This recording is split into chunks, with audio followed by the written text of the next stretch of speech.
मेरा नाम वरुण है। मैं अमीर होने के साथ साथ बहुत घमंडी भी था।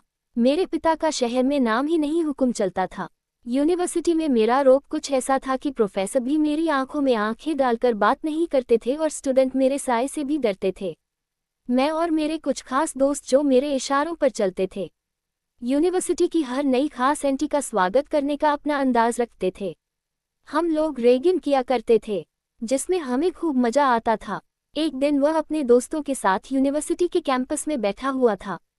जब एक नई लड़की वहां आए, आंखों में चमक और चेहरे पर एटीट्यूड, वो सबको नजरअंदाज करके चल रही थी। मेरे दोस्त ने कहा, देखो वरुण, लगता है नया शिकार आ गया। मैंने पीछे पलट कर देखा और हंसते हुए कहा, बहुत दिन हो गए किसी को ठिकाने लगाए हुए, आज कुछ मस्ती करते हैं। उस लड़की का नाम मोनी था, शहर की एक मिडिल क्लास फैमिली की रहने वाली। सुनने में आया कि वह अपने पुराने कॉलेज में टॉप कर चुकी है, बहुत इंटेलिजेंट है। मुझे ऐसे लोग हमेशा चैलेंज लगते थे। मैंने खुद से वादा किया कि उसे झुकाना जरूर है और सबके सामने। जब वह मेरे करीब से गुजरी तो मैंने अपना पैर थोड़ा आगे कर दिया। जैसे ही उसका पैर मेरे जूते से टकराया, वो जमीन पर गिर पड़ी और उसकी किताबें भी। मेरे साथ के लड़के हंसने लगे और मैं भी। वो उठी, अपनी हालत ठीक करने लगी और सीधी मेरी तरफ आई। तुम्हें शर्म नहीं आती? उसकी आवाज में ना डर ना शर्मिंदगी, सिर्फ गुस्सा भरा हुआ था। मैंने मुस्कुराते हुए जवाब दिया, अरे गलती से पैर आगे हो गया होगा, इतना सीरियस होने की क्या जरूरत है। पहले तो वह खामोश हो गई, फिर उसने बड़ी ताकत के साथ मेरे गाल पर थप्पड़ मारा। सबकी हंसी जैसे थम गई। मेरे दिल में आग लग चुकी थी, जो इस थप्पड़ से ज्यादा खतरनाक थी। उसने तेज आवाज में कहा, अब तुम्हें पता चलेगा कि लड़कियां कमजोर नहीं होती। यूनिवर्सिटी के सारे स्टूडेंट वहां जमा हो गए। किसी की हिम्मत नहीं हुई कुछ कहने की। सब देख रहे थे और मेरी आंखें उस लड़की पर थी। अपनी जीत का ऐलान करके मैं वहां पत्थर की तरह खड़ा रह गया और सब मुझे देख रहे थे। किसी को हंसी नहीं आ रही थी। कभी किसी ने इस तरह से मेरी बेइज्जती नहीं की थी, लेकिन आज ऐसा लगा जैसे मैं हार चुका हूँ। मैंने उसी समय फैसला कर लिया था कि इस लड़की ने मेरी बेइज्जती की है और मैं इसे कभी माफ नहीं करूँगा। इससे अपनी बेइज्जती का हिसाब लेकर रहूंगा। घर जाने के बाद भी सब कुछ बार बार मेरी आंखों के सामने आता रहा। उस लड़की का चेहरा, उसका दिया हुआ थप्पड़। पता नहीं क्यों मुझे गुस्से से ज्यादा एक अजीब सा खिंचाव महसूस हो रहा था। मैं उसके बारे में सोचता रहा और उसकी निडरता मुझे बार बार याद आती रही। मैंने सोच लिया था कि मैं इसे बताऊंगा। वरुण से पंगा लेने का क्या नुकसान होता है। मैं जानता था कि वह चुप बैठने वाली नहीं थी। यूनिवर्सिटी को इकट्ठा करेगी, मेरे खिलाफ आवाज उठाएगी। लेकिन यही सब तो मैं चाहता था। सच तो यह है कि मुझे उस दिन पहली बार मजहब भी आया था और शायद किसी की आंखों ने पहली बार मुझे आईना दिखाया था। पर मैं वरुण हूँ, आईना तोड़ने का हुनर भी जानता हूँ। यूनिवर्सिटी में अगले दिन खामोशी छाई हुई थी। सबके होठों पर सिर्फ एक ही बात थी, वरुण को थप्पड़ पड़ा है। मैं जहाँ से गुजरता लोग नजर छुड़ा लेते। मेरे गरीब के लड़के जो मेरी हाँ में हाँ मिलाया करते थे, अब मुझसे बात करने में भी सावधानी बरत रहे थे। मैंने भी अगले दिन तक मोनी को इग्नोर किया और वह जिस क्लास में जाती मैं वहां नहीं जाता। मुझे यकीन था कि वह खुद मेरे पास आएगी माफी मांगने, शर्मिंदा होकर। लेकिन वह तो अपनी पढ़ाई में बिजी रही, जैसे कुछ हुआ ही ना हो। तीसरे दिन मैंने सोचा कि उसे दिखाना पड़ेगा कि मेरी पावर कितनी है और मैं कौन हूँ। मैं एडमिन ब्लॉक गया, मोनिक की फाइल निकलवाई और उसकी सारी इन्फॉर्मेशन मुझे पता चल गई। मैं उसके कोर्स के लेक्चरर से मिला और उनको बताया कि सर, ये लड़की बहुत बदतमीज है, क्लास में डिसिप्लिन खराब करती है, अगर कहीं शिकायत दर्ज हो जाए तो। मैंने बात अधूरी छोड़ दी। उसने कहा, क्लास की सबसे इंटेलिजेंट स्टूडेंट है। मैंने अपनी जेब से पैसे निकाले और कहा कि हर बात को समझने की कोशिश कीजिए। तो वह पैसे देखकर फौरन समझ गया था। काफी समझदार आदमी था। अगले हफ्ते मोनी को एक वार्निंग नोटिस मिल गया कि उसकी क्लास में गैर सीरियस बिहेवियर की शिकायत आई है। वह नोटिस यूनिवर्सिटी के नोटिस बोर्ड पर चिपका दिया गया ताकि हर कोई देखे। वह समझ गई थी कि यह मेरा ही काम है, लेकिन वह मेरे पास नहीं आई, ना उसने कोई रिएक्शन दिया। मेरे अगले वार से पहले ही उसने ढील छोड़ दी थी। अगले दिन मैंने उसके ग्रुप के एक लड़के से बात की और कहा कि मोनी अपने आप को क्या समझती है, अगर उसे मुझसे कोई परेशानी है तो सामने आकर बात करें। क्या तुम इस बारे में उसे बता सकते हो? उसने कहा, सर, वह किसी से बात नहीं करती, पिछले कई दिनों से वह बहुत खामोश है। मैंने सोचा कि शायद यह मेरे वार का असर है। लेकिन अगले दिन जब मैं यूनिवर्सिटी आया तो पता चला कि वह यूनिवर्सिटी छोड़कर जा चुकी है। मेरी तो सांस रुक गई। जिसके साथ मुझे जंग लड़नी थी वह तो मैदान छोड़कर भाग चुकी थी। ये जीत नहीं थी, ये बेचैनी थी। मेरी जंग अधूरी रह गई थी। मैंने एडमिन से उसका एड्रेस निकलवाया, नंबर निकालने की कोशिश की लेकिन नाकामी हासिल हुई। मैंने उसकी एक दोस्त से उसके बारे में बात की। उसने कहा प्लीज़ वरुण, मोनिका पीछा छोड़ दो, वह तुम्हारे करीब नहीं आना चाहती। मैंने कहा क्या उसने तुम्हें ऐसा कहा कि वह मेरे करीब नहीं आना चाहती? वह कहने लगी हाँ, उसने ऐसा भी कहा कि अगर कभी दोबारा यूनिवर्सिटी आई तो सिर्फ तुमसे बदला लेने के लिए आएगी। ये सुनकर मुझे खुशी हुई थी। वह मुझसे बदला लेगी, मुझसे, वरुण अग्रवाल से। मैं खुद उसे ढूंढ लूंगा। अगर वह समझ रही है कि वह बचकर निकल गई है तो वह मुझे नहीं जानती। जिस बात का मैं इरादा करूं उसे पूरा किए बिना नहीं छोड़ता। मैंने सोच लिया था कि मैं उसे ढूंढ निकलूंगा, उसकी जिंदगी में वापस जाऊंगा और वही दर्द दूंगा जो उसने मेरे घमंड को दिया। कई दिन गुजर चुके थे, मोनी का ख्याल मेरे दिल से नहीं निकल रहा था। मैंने उसकी पुरानी क्लास फेलो से भी कांटेक्ट किया लेकिन उससे भी मुझे कुछ पता नहीं चला। जबकि एक लड़की कहने लगी कि तुम्हें अब क्यों उसकी फिक्र हो रही है, तुमने ही तो उसकी जिंदगी में तूफान खड़ा किया था। मैंने कहा बस मैं उसके बारे में जानना चाहता हूँ, एक बार उससे मिलना चाहता हूँ। तो उसने मुझे बताया कि वह शहर के पुराने हिस्से में रहती थी, एक पुरानी सी कॉलोनी में। उसने मुझे कॉलोनी का एड्रेस दे दिया था। मैं सीधा अपनी गाड़ी निकालकर वहीं पहुंचा जहां कॉलोनी में छोटे छोटे घर बने हुए थे और एक सिंपल सी जिंदगी मुझे हैरानी में डाल गई थी। मैंने उसके एड्रेस पर जाकर एक बूढ़ी औरत से पूछा मुझे मोनी के घर जाना है। उन्होंने कहा कि वह यहाँ नहीं है, उसे उसके पेरेंट्स ने उसकी नानी के घर भेज दिया है, उसकी पढ़ाई भी रोक दी है। सुना था कि उसकी यूनिवर्सिटी में कोई लड़का उसे परेशान कर रहा था। मैं वापस गाड़ी में बैठा लेकिन 2 दिन बाद उसने मुझे फ़ोन करके उसका नया एड्रेस दिया और साथ ही यह भी बताया कि उसकी शादी की बात चल रही है। मैंने कहा क्या मतलब? उसने कहा कि उसके फादर ने उसका रिश्ता 2 साल पहले ही कर दिया था, अब जल्द ही उसकी शादी होने जा रही है। ये सुनकर मैं खामोश हो गया। यह एहसास मोहब्बत का था या सिर्फ हारने के डर का?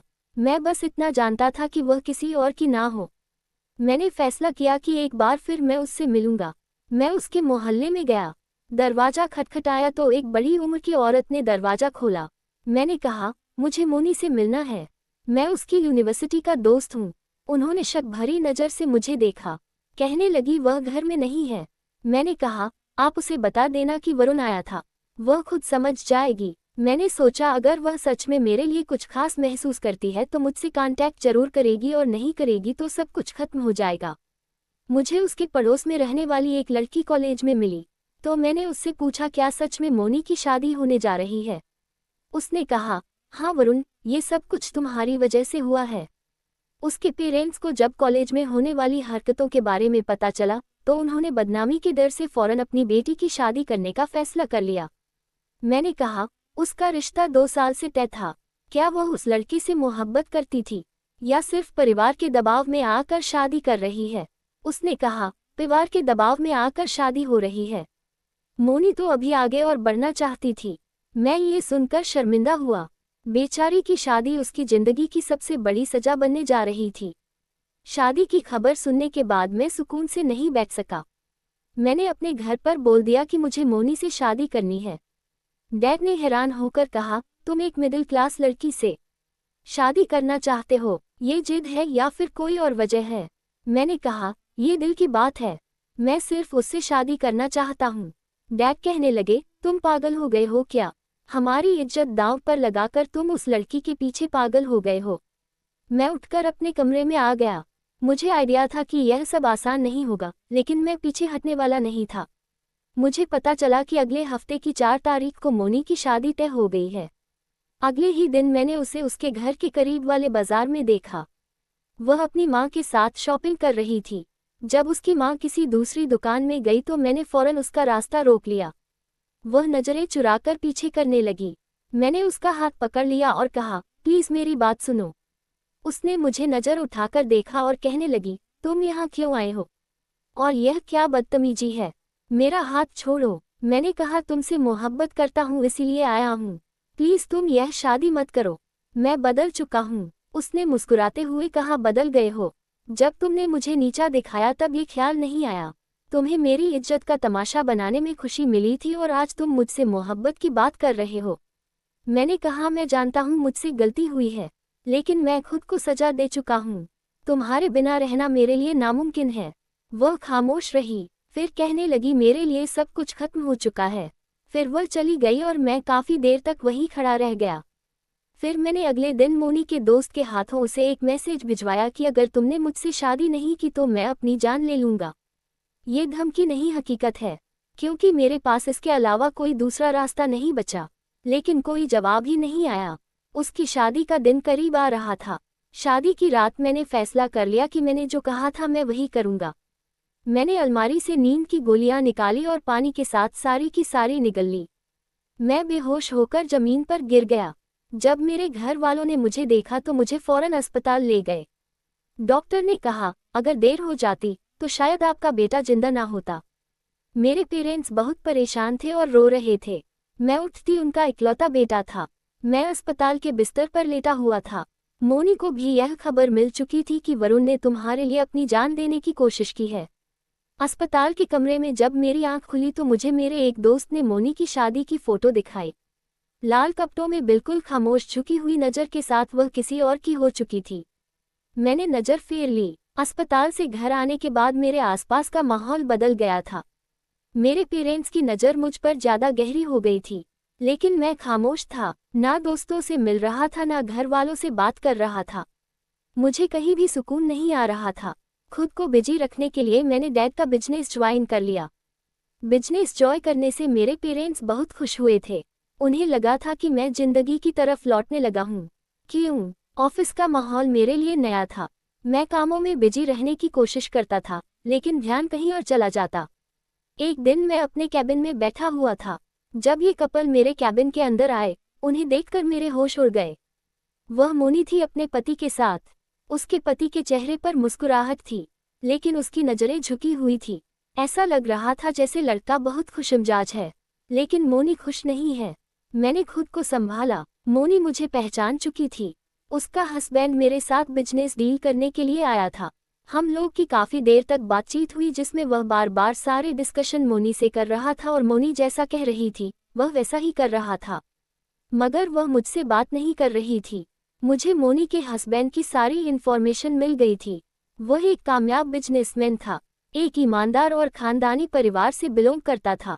मैं जिस लड़की को कमज़ोर समझता था, वह अपने पति के साथ इज्जत और मोहब्बत के साथ थी। मैंने अगले हफ्ते ही उसके पति नितिन से एक बिजनेस मीटिंग रखी।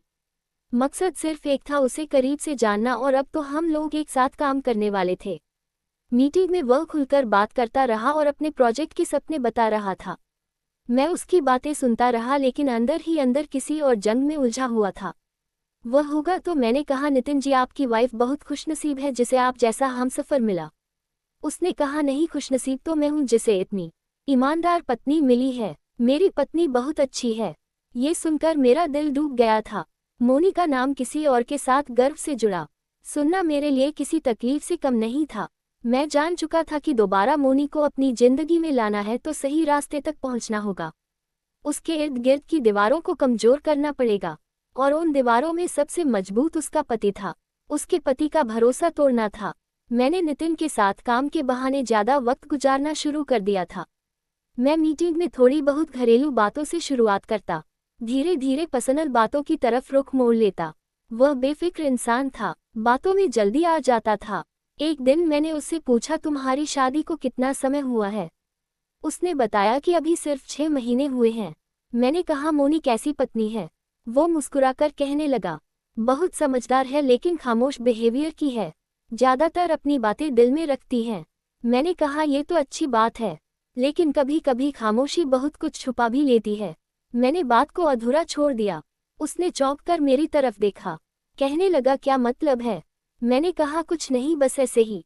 मैं तुम्हारी पत्नी पर शक नहीं कर रहा, बस तुम्हें बता रहा हूँ कि हो सकता है वह अपने बीते हुए समय की कुछ बातें पीछे छोड़ आए हो, जिन पर अब वह पर्दा डालना बेहतर समझती हो।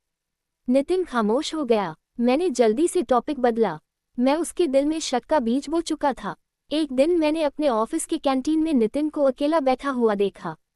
मैं उसके पास जाकर बैठ गया। वह कुछ उलझा हुआ सा लग रहा था। मैंने कहा, क्या हुआ, सब ठीक है? उसने कहा, हाँ, बस थोड़ा दिमागी दबाव है। कभी कभी लगता है कि मेरी पत्नी दिल से मेरे साथ नहीं है। शायद वह किसी और को नहीं भूली। मैंने कहा, जैसे वह सीधा होकर बैठ गया। कहने लगा, क्या तुम कुछ जानते हो वरुण? मैंने कहा, हाँ, कुछ ज्यादा खास नहीं। मैंने तुम्हारी पत्नी के बारे में यूनिवर्सिटी में कुछ सुना था। हम दोनों एक ही यूनिवर्सिटी में पढ़ा करते थे। सुना था कि उसका किसी के साथ झगड़ा हुआ था। वह लड़का उसके पीछे दीवाना हो गया था, और यह भी सुना कि मोनी की शादी वाले दिन उसने खुदकुशी करने की भी कोशिश की थी। नितिन की आंखों में उलझन अब साफ नजर आ रही थी। उसने कहा, कौन था वह लड़का?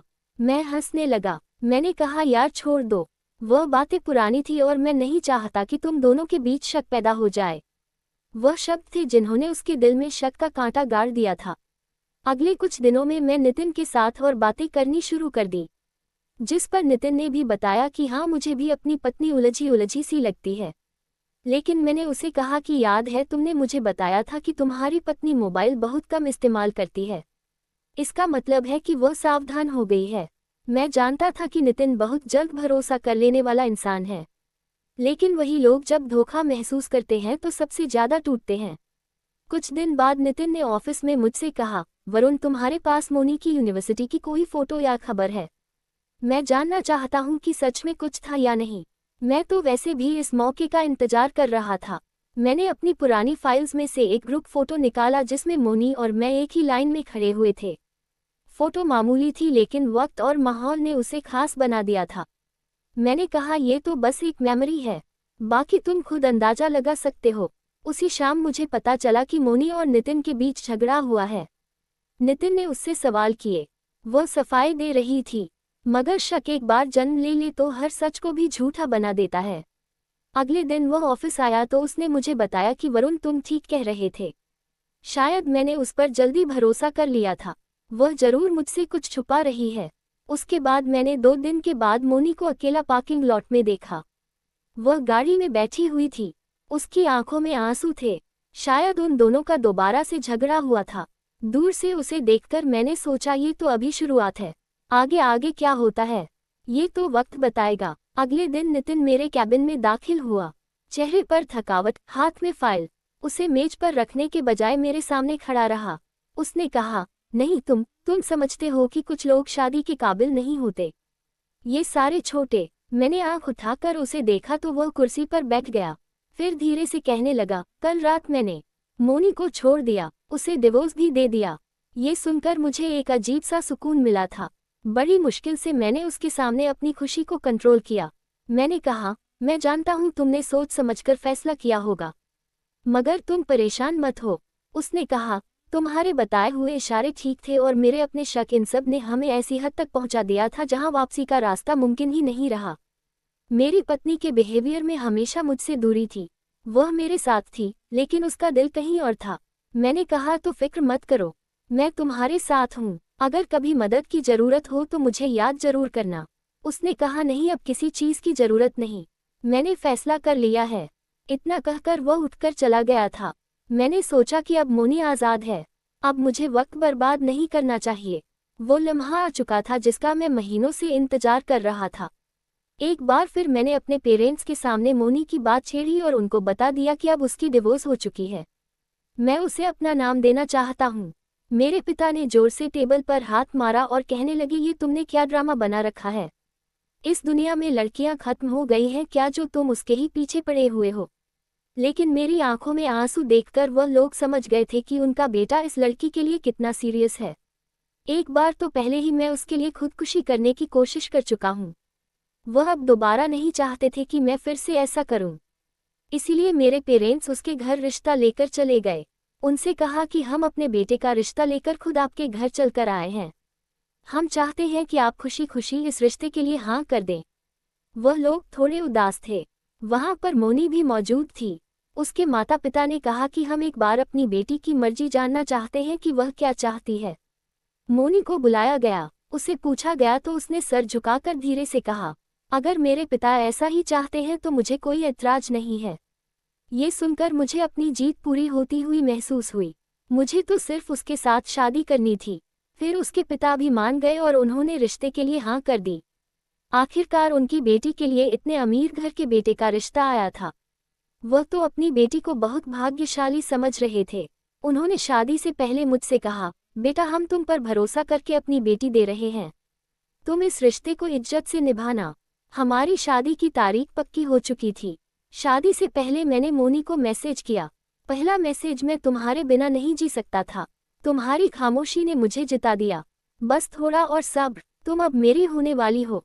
उसने कोई जवाब नहीं दिया, लेकिन मुझे उसकी खामोशी से कोई मतलब नहीं था। मगर मेरे लिए यही खामोशी सबसे बड़ी कामयाबी थी। मैंने वह मुकाम पा लिया था जहां से अपनी अगली चाल बड़ी आसानी से चली जा सकती थी। शादी से 2 दिन पहले भी मैंने उसे मैसेज किया।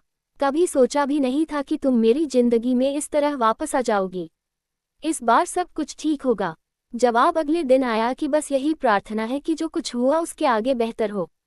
फिर मैंने उसे मैसेज करके पूछा, तुम्हें मेरी बातों से उलझन तो नहीं होती? उसने नॉर्मल सा जवाब दिया, नहीं, बस कुछ वक्त लगेगा सब कुछ नॉर्मल होने में। मैं जानता था कि वक्त ही तो मेरे पास था। वक्त को मुझे अपने फायदे में इस्तेमाल करना चाहिए था। शादी वाले दिन सुबह में उसका फ़ोन आया। मैंने कहा, कभी तुमने सोचा था कि हम दोनों इस तरह से बात करेंगे?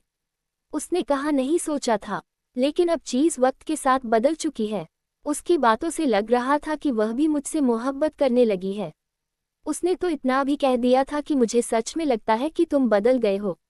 मैंने कहा, तुमने मुझे बदल दिया है, तुम ही इसकी इकलौती वजह हो जिसने मुझे खुद को पहचानने पर मजबूर कर दिया। और यह भी कहा कि मुझे लगता है कि मैं तुमसे फिर से मोहब्बत करने लगा हूँ।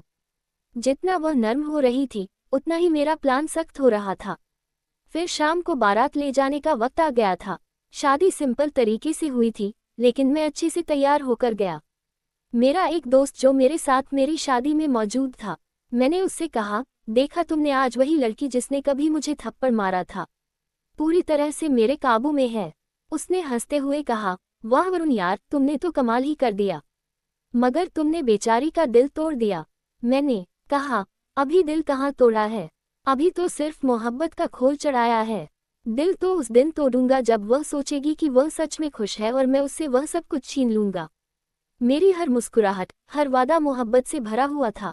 सब कुछ धोखा था, वह धोखा जो मैंने अपने एक को सुकून देने के लिए रचाया था। मोनी अब पूरे तरीके से मेरे कंट्रोल में थी। वह जो कभी मेरे खिलाफ सबके सामने खड़ी हुई थी, अब मेरी एक झलक के लिए बेकरार थी, मेरी मुस्कुराहट के लिए तड़प रही थी। शादी की रस्में शुरू हुई। दोनों परिवार की तरफ से ज्यादा मेहमान नहीं थे। दोनों ही परिवार थे जैसे सबने एक बोझ उतार दिया हो। लेकिन मेरे अंदर एक ही तरह से सुकून की लहर दौड़ रही थी। वो सुकून जो इंसान को सारी जिंदगी की खुशियां मिलने के बाद मिलता है। वो आग जिसे मैं सालों से पाल रहा था। शादी के समय जब मैंने उसके साथ 7 फेरे लिए, उसकी मांग में सिंदूर भरा, उसके गले में मंगलसूत्र पहनाया और अग्नि के सामने जो वादे किए, वह सब झूठे थे। शादी के समय मेरे होठों पर जो मुस्कुराहट थी, वह शायद किसी और के लिए खुशी की वजह थी, मगर मेरे लिए ये किसी की पुरानी दुश्मनी की जीत का ऐलान था। मोनी मेरी पत्नी बन चुकी थी। सबके सामने मेरी उसके साथ शादी हुई थी। फिर ऐसी विदाती होकर वह मेरे घर आ गई। देर रात से मेरे कमरे में दुल्हन बनकर अच्छे से बिठा दिया गया था। दुल्हन का भारी लहंगा, माथे पर टीका, हाथों में ढेर सारी चूड़ियां और उसकी झुकी हुई नजरें, उसके पैरों की पायल की छनछनाहट, सब कुछ वैसा ही था जैसे किसी फिल्म का सीन होता है। मगर कहानी की स्क्रिप्ट कुछ और लिखी जा चुकी थी। वह बेड पर टेक लगाए बैठी थी। जैसे ही मैं उसके करीब आकर बैठने लगा तो वह सीधी होकर बैठ गई। मैंने उसकी तरफ शैतानी चेहरे के साथ देखा और कहा, तुमने सोचा होगा कि तुमने सही फैसला किया है। वह चौंक गई, लेकिन खुद को संभालने लगी और कहने लगी, मैंने सिर्फ वक्त के फैसले को कबूल किया है।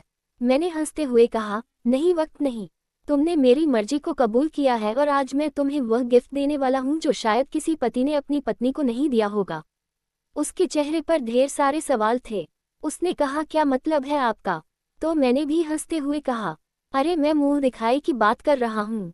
मुंह दिखाई का गिफ्ट तुम्हें सुबह मिलेगा। वह इतना अच्छा गिफ्ट है कि तुम हैरान रह जाओगी। वह कुछ कहने ही वाली थी, लेकिन मैंने अपनी जेब से नेकलेस निकालकर उसके गले में डालने की एक्टिंग की और फिर एक ही झटके से उसे खींच लिया। वो लड़खड़ा गई और उसकी आंखों में दर्द के आंसू उभर आए, क्योंकि उसे मुझसे ऐसी हरकत की उम्मीद नहीं थी। उसने रोते हुए कहा, ये कैसा मजाक है वरुण? मैंने अभी हंसकर जवाब दिया कि यह मजाक नहीं है, ये तो हकीकत है जो कि अभी शुरू हुई है। तुम्हें याद है तुमने सबके सामने मेरी इंसल्ट की थी, पूरे कॉलेज के सामने मुझे थप्पड़ मारा था। आज उसी इंसल्ट का पहला बदला तुम्हें मिल गया है। वह घबरा गई और पीछे हटने लगी, लेकिन मैंने उसका हाथ मजबूती से पकड़ लिया। मैंने कहा, यहाँ से बाहर जाने का ख्याल भी अपने दिल में मत लाना। अब तुम मेरे घर में ही हो, मेरी हिरासत में हो, मेरी इज्जत के बिना तुम कहीं नहीं जा सकती। शादी करके लाया हूँ तुम्हें इस घर में, तुम पर मेरा पूरा हक है। वह कांप रही थी, रोते हुए कहने लगी, तुम होश में तो हो ना? प्लीज मेरे साथ ऐसा मत करो, मैं तुमसे मोहब्बत करने लगी हूँ, और तुम भी तो मुझसे मोहब्बत करते हो ना? मैंने कहा, मोहब्बत को तो तुम उठा कर रख दो, और कुछ तो उस दिन था, सबके सामने तुमने मुझे थप्पड़ मारा था। अब मेरा समय है, तुमने मेरे घमंड को तोड़ा था, अब तुम्हें टूटना पड़ेगा। वह कोशिश करती रही खुद को मुझसे छुड़ाने की। मैंने कमरे का दरवाजा अंदर से बंद कर दिया ताकि उसके शोर की आवाज बाहर ना जाए और वह यहाँ से भागने की कोशिश ना करे। उसके रोने की आवाज दीवारों से टकरा रही थी, मगर मुझे जैसे उस पर कोई रहम नहीं आ रहा था। वह रो रो कर कह रही थी, प्लीज मुझे जाने दो। पहले भी मैंने तुमसे कुछ नहीं कहा था, तुम खुद मेरी जिंदगी में शामिल हुए, क्या तुम्हें अब भी सुकून नहीं मिला? मैंने कहा, अभी कहाँ मुझे सुकून मिल सकता है, अभी तो पहली रात की शुरुआत हुई है। तुम्हें अब सब कुछ महसूस करवाना है जो मैंने बर्दाश्त किया, बल्कि मैं तुम्हें उससे भी ज्यादा तकलीफ दूंगा। रात का हर लम्हा उसके लिए कैदखाना बनता जा रहा था। मैंने उसके साथ जबरदस्ती की, वह चीखती रही, रोती रही, मगर मैंने उसके साथ उस रात अपनी हवस को पूरा कर लिया। और बैग के एक कोने में निढाल सिमटी हुई बैठी थी, तो मैंने अलमारी से एक फाइल निकाली और उसकी तरफ फेंकते हुए कहा, ये है तुम्हारी मुंह दिखाई का तोहफा। उसने कप कपाते हुए हाथों से फाइल खोली। पेपर्स देखकर उसकी आंखें फटी की फटी रह गई। मैंने कहा, ये डिवोर्स के पेपर हैं, यह मैंने पहले ही तैयार करवा लिए थे। मैं तुम्हें डिवोर्स दे रहा हूँ, अब तुम यहाँ से जा सकती हो। उसने रोते हुए कहा, प्लीज ऐसा मत करो वरुण। मैंने कहा, क्यों, ऐसा क्यों नहीं करूं? मैं तो तुमसे सिर्फ अपना बदला लेना चाहता था, मैंने कभी तुमसे मोहब्बत नहीं की। ये सब एक प्लान था और तुम उस प्लान की मकसद थी। वह कुछ कहने के काबिल नहीं रही थी, बस फूट फूट कर रोए जा रही थी। उसकी आंखों से बहते हुए आंसू और चेहरे पर एक एक शब्द जो शब्दों में बयां नहीं हो सकता। मैंने कहा, याद है तुम खुद को बहुत अक्लमंद समझती थी, टॉप पर पढ़ी लिखी, टैलेंटेड। आज देख लो तुम भी बस एक मोहरा बनकर रह गई हो। मैंने पैसों की एक गड्डी उसकी तरफ फेंकते हुए कहा, और हाँ, ये पैसे जो कि तुम्हारी कल रात की कीमत। उसने उन पैसों की तरफ नहीं देखा, बस मुझे घूरती रही। फिर कहने लगी, तुमने जो किया है उसका अंजाम तुम्हें खुद भुगतना होगा। ऊपर वाला तुम्हें तुम्हारे कर्मों की सजा जरूर देगा। मैं हंसता रहा। मैंने कहा, ऐसा हो सकता है, लेकिन आज की रात मेरी थी और तुम उसकी कैद, मेरे लिए इतना ही काफी है। वह खामोशी से उठी। नेकलेस जो अभी भी उसकी गर्दन पर लटका हुआ था, उसे खोला और टेबल पर रख दिया और फिर दरवाजा खोलकर बाहर चली गई। फाइनली मेरा बदला पूरा हो गया था। मैं बहुत खुश था। मैंने एक लंबी सांस ली और खुद से कहा, ये तो सिर्फ शुरुआत है। सुबह के समय जब मेरी मम्मी ने दरवाजा बजाया तो मैंने दरवाजा खोल दिया तो उन्होंने कमरे में इर्द गिर्द देखा। मोनी मेरे घर से जा चुकी थी, ना उसका कोई सामान था ना कोई बात। नेकलेस और पैसे वैसे के वैसे ही रखे हुए थे जो मैंने कल रात उसके सामने फेंके थे, और साथ ही वही नेकलेस जो शादी की रात से गले में जबरदस्ती डाला था। मेरी मम्मी ने जब कमरे की कंडीशन ऐसी देखी तो वह चौंक गई और कहने लगी, वरुण ये सब क्या है? यह क्या हालत बनाई हुई है तुमने कमरे की? और मोनी कहाँ चली गई? मैंने धीरे से कहा, चली गई, मैंने उसे डिवोर्स दे दी है। मम्मी कहने लगी, पागल हो गए हो क्या? मुझे बताओ कहाँ है वो? मैंने कहा, मम्मी मैं सच कह रहा हूँ। मम्मी शोर मचाते हुए बाहर गई और उन्होंने पापा को जब ये बात बताई तो पापा कहने लगे, तुम होश में तो हो वरुण? तुम्हारी उसके साथ शादी हुई है और एक दिन में बात खत्म, यही सब कुछ काफी था। आखिर किस बात का बदला लिया है तुमने उस बेचारी से? वह पहले ही टूटी हुई आई थी, तुम्हें और क्या चाहिए था? मैंने भी घमंड के साथ कहा, मुझे वही चाहिए था जो सालों पहले उसने मुझसे छीना। कहा, इज्जत, घमंड, मुकाम। डैड ने सख्त शब्दों में कहा, इज्जत इस तरह से वापस नहीं आती है वरुण, तुमने खुद को बर्बाद कर लिया है। मैंने उनको कोई जवाब नहीं दिया क्योंकि मेरे दिल में मोनी के साथ यह सब कुछ करने के बाद बिल्कुल भी शर्मिंदगी नहीं थी। मेरा काम पूरा हो गया था। अगले दिन तक ये बात पूरे मोहल्ले में फैल चुकी थी कि शादी के अगले ही दिन मोनी की मेरे साथ डिवोर्स हो गई है। लोग हैरान थे। आपस में बातें कर रहे थे, मगर मैं कमरे में बंद खामोश और सुकून से बैठा हुआ था। मोनी के घर का माहौल भी काफी बदल चुका था। उसके पेरेंट्स ने जब उसे दरवाजे पर देखा तो पहले तो कुछ समझ नहीं पाए, लेकिन उसकी खामोशी और उसका खाली हाथ आना, आंखों में वही उदासी, सब कुछ बयां कर गया कि आखिर क्या हुआ है। मोनी से उसकी मां ने पूछा तो उसने अपने हाथ में पकड़े डिवोर्स के कागजात उनके सामने रखे और सिर्फ इतना कहा कि उसने मुझे डिवोर्स दे दी है। पिताजी ने कागजात देखे और कुर्सी पर बैठ गए। ना वह चीखे ना बोले, माँ के भी आंसू बहने लगे, लेकिन मोनी पूरी तरह से खामोश रही, जैसे सब कुछ पहले से ही जानती हो। अगले दिन एक पुराना जानने वाला मेरे ऑफिस आया। शक से वह मोनी के मोहल्ले का लगता था। उसने मुझसे कहा, वरुण, लोग कह रहे हैं कि आपने मोनी के साथ बहुत गलत किया। वह लड़की तो पहले ही सब कुछ हार चुकी थी, अब आपने उसे जलील भी कर दिया। मैंने उस पर गुस्सा करते हुए कहा, यह मेरा पर्सनल मैटर है, किसी को हक नहीं है कि इसमें कोई बोले।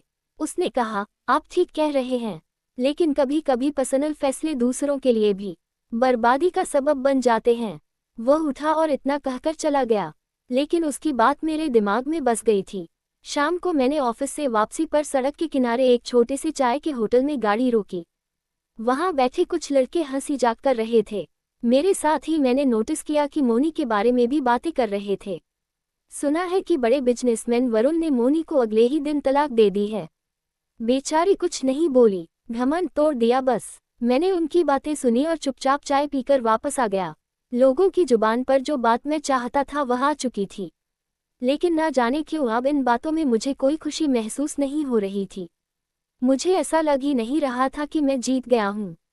मुझे तो हमेशा अपनी जीत की बहुत खुशी होती थी, तो फिर आज ये सब कुछ क्यों हो रहा था। देर रात जब मैं अपने कमरे में था तो टेबल पर रखा हुआ नेकलेस और बिस्तर पर पड़े हुए पैसे जिनसे मैंने मोनी को नीचा दिखाने की कोशिश की थी, मैंने नेकलेस को हाथ में लिया और काफी देर तक उसे घूरता रहा, फिर उसे अपनी अलमारी में रख दिया।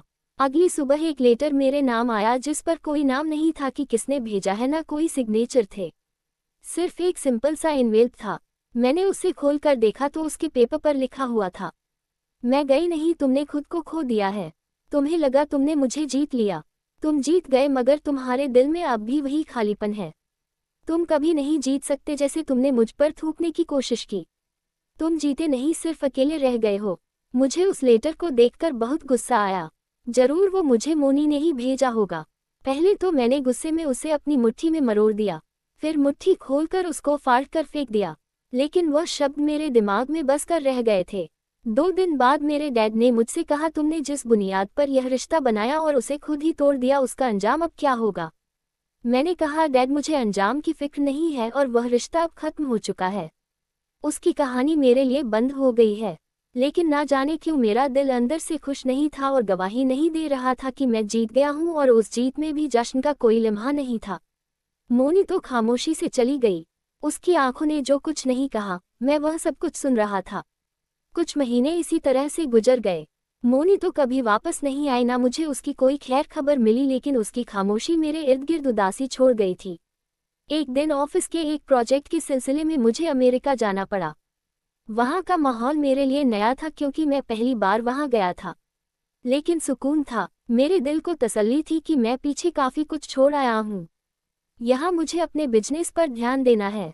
एक कॉन्फ्रेंस के बाद एक पार्टी में मुझे बुलाया गया, जहाँ मेरी सुनी से पहली मुलाकात हुई। सुनैना इंडियन लड़की थी और एक बहुत बड़े बिजनेसमैन की इकलौती बेटी थी। बेहद सुंदर, खूबसूरत चेहरा और कॉन्फिडेंस से भरी हुई। वह बड़ी आसानी से बात करने का हुनर रखती थी। वह एक इंटरनेशनल मार्केटिंग फर्म में काम करती थी। जब हम दोनों की पहली बातचीत हुई तो तभी वह मुझे अच्छे से जान गई थी और उसे ये भी पता चल गया था कि मैं कौन हूँ, कहाँ से आया हूँ और क्या कुछ रखता हूँ। हम दोनों की फ्रेंडशिप हो गई। अगले कुछ दिनों में हम बार बार मिलने लगे।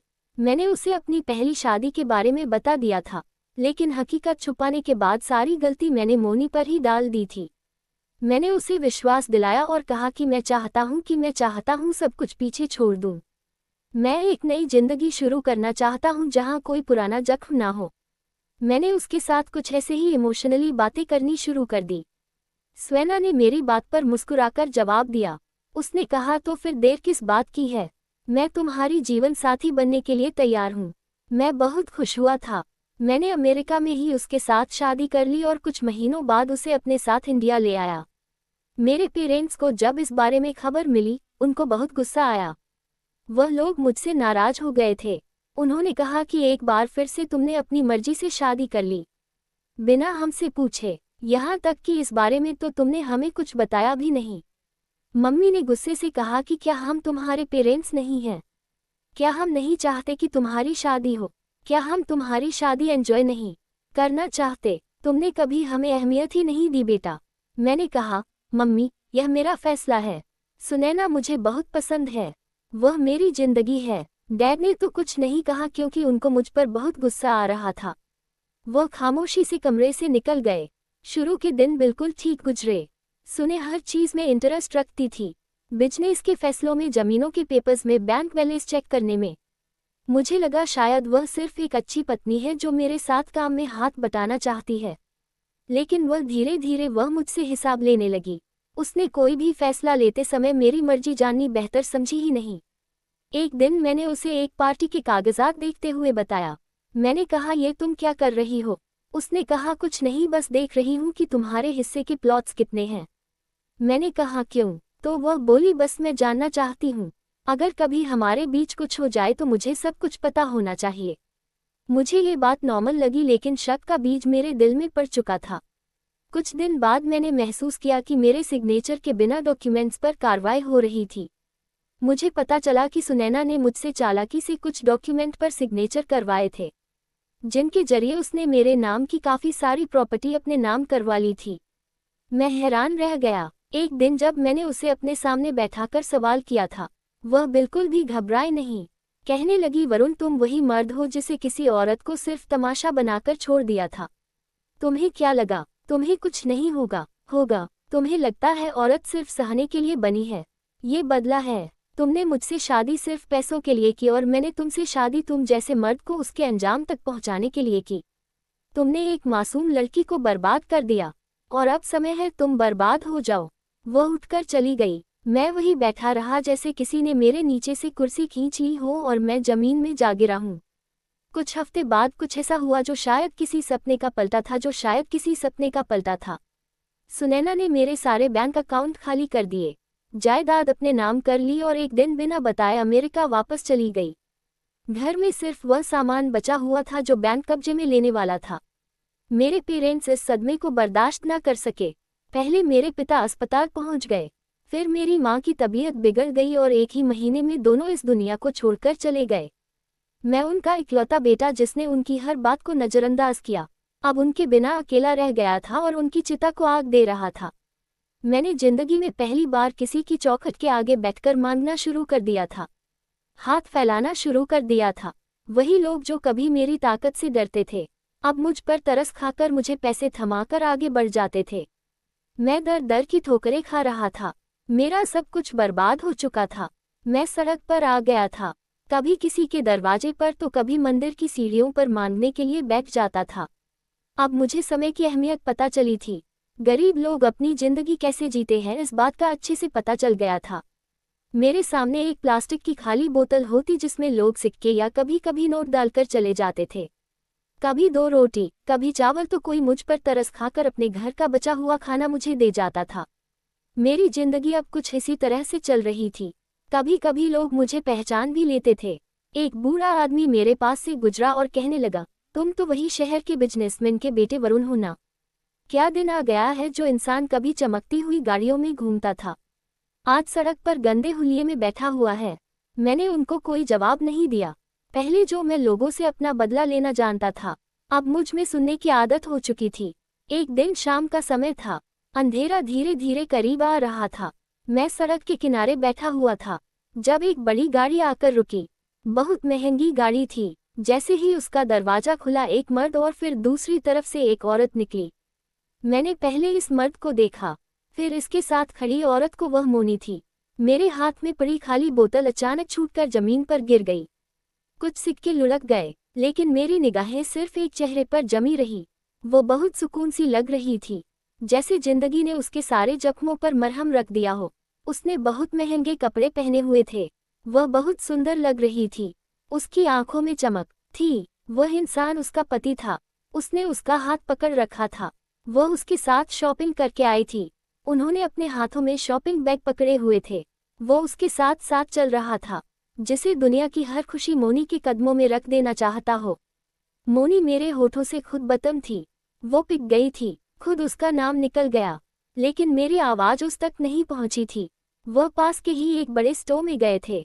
जब वहां से वापस निकले तो गाड़ी में बैठने लगे। एक समय अचानक मोनी की नज़र मुझ पर पड़ गई। कुछ देर के लिए शायद वह मुझे पहचानने की कोशिश कर रही थी, लेकिन उसके चेहरे पर कोई एक्सप्रेशन नहीं आया। फिर गाड़ी का दरवाज़ा बंद हुआ और वह चली गई। मैं काफ़ी देर तक वहीं बैठा रहा। हाथ में न कोई सवाल था, न कोई प्रार्थना, बस एक खालीपन था। अगले दिन मैंने उस स्टोर के मालिक से पूछा कि यह इंसान कौन था जो कल बड़ी सी गाड़ी में अपनी पत्नी के साथ तुम्हारे यहाँ आया था। उसने कहा वह अजय जी थे, शहर के सबसे बड़े बिजनेस टाइकून। पिछले 2 साल से यूएसए गए हुए थे। अभी वापस आए तो उन्होंने इस मैडम से शादी कर ली। सुना है कि वह उनसे बहुत मोहब्बत करते हैं। मैंने कहा शादी कब हुई? तो उसने बताया कि शादी को लगभग 1 साल हो गया है और उनकी पत्नी भी बहुत इंटेलिजेंट औरत है। काफ़ी सारे फाउंडेशन और एनजीओ चला रही हैं। अपने पति के साथ उनके कंधे से कंधा मिलाकर काम कर रही हैं। पूरा शहर उनकी इज्जत करता है। ये बात सुनकर मैंने अपना सर झुका लिया। ये वही मोनी थी जो कभी मेरे बदले का निशाना बनी थी, अब दूसरे के दुख बांट रही थी। वह जो मेरे जुर्म के बाद खामोशी से चली गई थी, अब सब्र की आवाज़ बन गई थी। मैंने वह रात वही सड़क पर गुजार दी जहां रोशनी कम थी और सवाल ज़्यादा थे। कई घंटों तक नींद नहीं आई। 1 हफ्ता गुजर गया। मैं मंदिर की सीढ़ियों पर बैठा हुआ था, लोगों की प्रार्थनाएं और सिसकियां सुनता रहा, लेकिन खुद के लिए कोई प्रार्थना नहीं की। फिर एक दिन वही गाड़ी आए और मोनी अकेली उतरी। उसके हाथ में पैसे थे, शायद गरीबों में बांटने के लिए आई थी। सारे भिखारी लाइन से बैठे थे, मैं भी उनके बीच में ही था। जब वह मेरे पास आए और उसने मेरी तरफ पैसे किए, मैंने हैरानी से पूछा, ये क्यों? तुम्हें मुझ पर रहम आ गया? उसने कहा, मैं तुम पर रहम नहीं कर रही हूँ, वरन यह वही हिसाब है जो दुनिया करती है। तुमने जो बोया है वही काटा है। मैं तो जो दूसरों के लिए कर रही हूँ वही तुम्हारे लिए भी कर रही हूँ। मैंने कहा, तुम जीत गई, तुमने सब कुछ पा लिया। उसने कहा, नहीं, मैं सिर्फ वो वापस लेने आई हूँ जो तुमने मुझसे छीना था, इज्जत और सुकून, और वह मुझे ऊपर वाले ने वापस दे दिया है। तुम तो तुम्हारे कर्मों की सजा हो। तुम्हारा अंजाम तुम्हारी हरकतों से जुड़ा हुआ है, किसी और से नहीं। उसने पैसे मेरे कदमों में रख दिए और फिर वहां से पलटकर चली गई। मैंने उसके दिए हुए पैसे वहीं पर पड़े रहने दिए। शायद यही मेरी हैसियत थी, शायद यही मेरी सजा थी। मेरे कर्मों की सजा यही थी। मेरी कहानी खत्म हो चुकी है, लेकिन मोनिका का सफ़र अभी भी जारी है। पूरा शहर उसे बहुत अच्छे से जानता है और अब मेरी कोई हैसियत नहीं रही है। दोस्तों, उम्मीद करती हूँ आपको हमारी कहानी पसंद आई होगी। कहानी पसंद आई है तो वीडियो को लाइक करें, चैनल पर नए हैं तो चैनल को सब्सक्राइब करें और हाँ, नोटिफिकेशन बेल को जरूर दबाएं ताकि अगली अपडेट सबसे पहले आपको मिले।